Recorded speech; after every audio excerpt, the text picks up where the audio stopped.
रामकृष्ण हरी। मी आज आहे आळंदीत, जिथे ज्ञानेश्वर माऊलींची संजीवन समाधी आहे। त्याचा सोहळा इथे गेल्या 5 दिवसापासून सुरू आहे।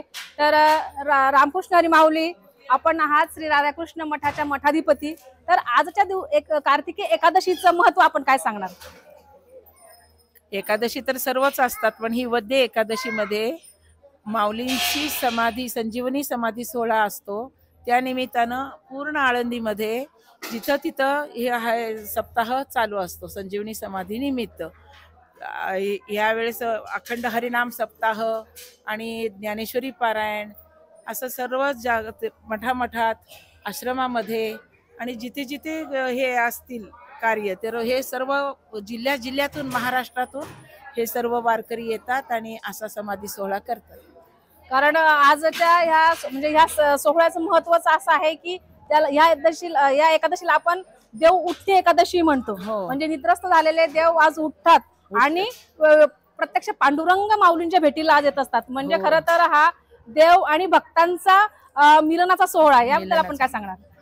देव आणि ज्यावेळेस समाधी घ्यायला लागले माऊली, तेव्हा देव स्वतः इथं आले आणि सर्व संत मंडळी पण यावेळेस आले आणि त्यांनी स्वतः माऊलींना संजीवनी समाधी दिली होती। तो योगायोग आहे। म्हणून त्या निमित्तानं देव तर येतातच या वारीला, पण संपूर्ण जिल्ह्यातून पालख्या आणि सगळ्या संतांच्या पालख्या येतात, सगळे संत येतात, हे वारकरी येतात, त्या निमित्ताने येतात।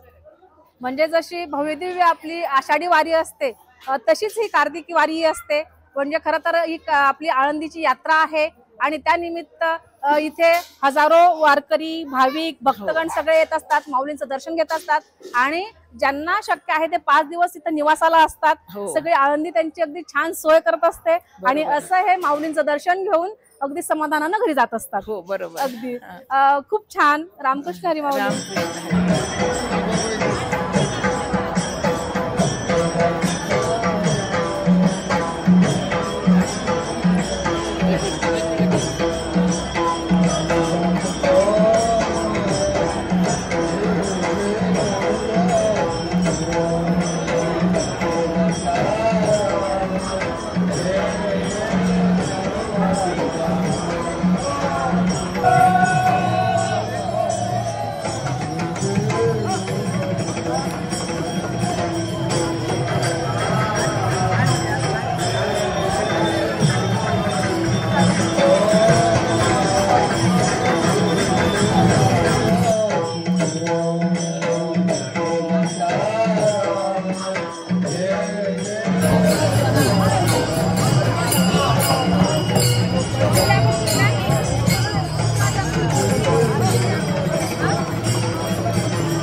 good.